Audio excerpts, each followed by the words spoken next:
20% দিবে নাকি 15% দিবে নাকি 10% দিবে নাকি 5% দিবে সেটি এখনো নির্দিষ্ট নয়। মন্ত্রণালয় যেটি নির্দিষ্ট করবে সেই হারেই শিক্ষক ও কর্মচারীরা বাড়ি ভাড়া ভাতা পাবে। তো এখন অপেক্ষা করার পালা, মন্ত্রণালয় আসলে ঠিক কত পার্সেন্ট বাড়ি ভাড়া ভাতা শিক্ষকদের জন্য অনুমোদন দেয় সেটি এখন দেখার বিষয়।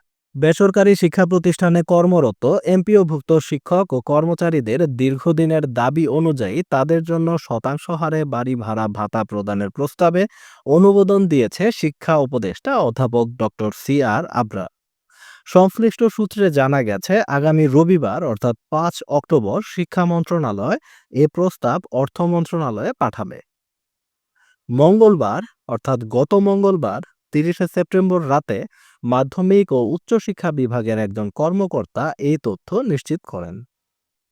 তিনি নাম না প্রকাশ করার শর্তে জানান, প্রস্তাবে বাড়ি ভাড়া ভাতার হার 5, 10, 15 এবং 20% রাখা হয়েছে।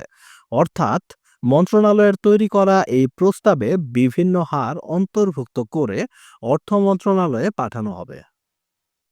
পরবর্তীতে অর্থ মন্ত্রণালয় যে হার অনুমোদন করবে সেই হারে শিক্ষক কর্মচারীরা বাড়ি ভাড়া ভাতা পাবেন। উল্লেখ্য, এমপিওভুক্ত শিক্ষক কর্মচারীরা তাদের মূল বেতনের 20% হারে বাড়ি ভাড়া দাবি করে আসছেন। তারা ঘোষণা দিয়েছেন, আগামী 10 অক্টোবরের মধ্যে এই দাবি বাস্তবায়িত না হলে 12 অক্টোবর থেকে লাগাতার আন্দোলনে নামবেন।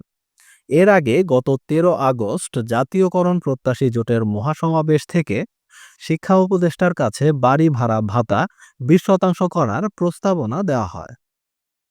পরবর্তীতে সেই প্রস্তাবের আলোকে একটি সারসংক্ষেপ তৈরি করে শিক্ষা মন্ত্রণালয়ে জমা দেয় জোটটি। এ প্রেক্ষিতে মাধ্যমিক ও উচ্চশিক্ষা অধিদপ্তর, কারিগরি শিক্ষা অধিদপ্তর ও মাদ্রাসা শিক্ষা অধিদপ্তরের কাছ থেকে প্রয়োজনীয় তথ্য সংগ্রহ করে মন্ত্রণালয়। সেই তথ্যের ভিত্তিতে প্রস্তাব তৈরি করা হয়, যা পৃথকভাবে অর্থ মন্ত্রণালয়ে পাঠাবে মাধ্যমিক ও উচ্চশিক্ষা বিভাগ এবং কারিগরি ও মাদ্রাসা শিক্ষা বিভাগ। তার মানে হচ্ছে, মন্ত্রণালয়ে 5%, 10%, 15% এবং 20% হারে বাড়ি ভাড়া ভাতার প্রস্তাব পাঠানো হবে এবং মন্ত্রণালয় পরবর্তীতে যে হারটা অনুমোদন করবে সেই হারে শিক্ষক কর্মচারীরা বাড়ি ভাড়া ভাতা পাবেন। অর্থাৎ 20% দিবে নাকি 15% দিবে নাকি 10% দিবে নাকি 5% দিবে সেটি এখনো নির্দিষ্ট নয়। মন্ত্রণালয় যেটি নির্দিষ্ট করবে সেই হারেই শিক্ষক ও কর্মচারীরা বাড়ি ভাড়া ভাতা পাবে।